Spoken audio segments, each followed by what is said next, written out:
I'm James Addison from Addison Farm Produce in Moriarty, and we're mixed vegetable growers, and we grow potatoes, onions, carrots, peas, beans, some brassicas and wheat and barley. And potatoes are the basis of our operation, and we tend to sort of formulate the rotation around the potatoes.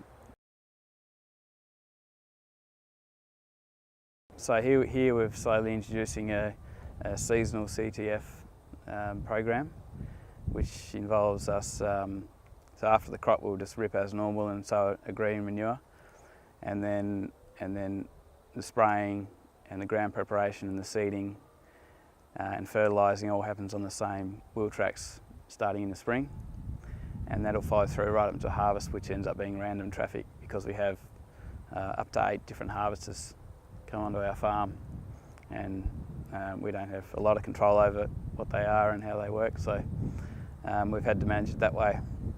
We've certainly noticed you can pick out where the wheels haven't been in the freshly drilled crop, and as they come up too. So so before it could have been wheels across say 50% of the paddock or more, and now we think we've probably reduced it down to 30.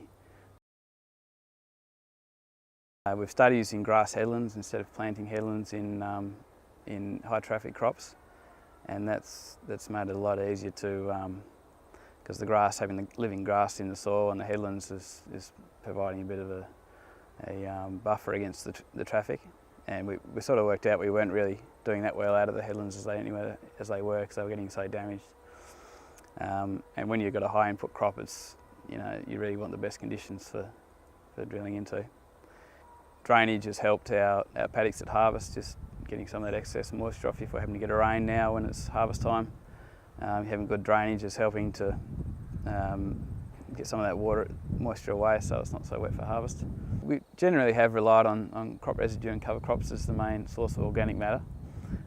We have introduced some chicken litter and compost over the years on really areas that are really struggling, or they've been damaged in some way or renovated. But generally speaking, we can do a pretty good job just using cover crops. As far as soil testing goes, probably organic matter is the one that I focus on the most. And aside from that, it's just a general visual observation of the soil and getting out the spade.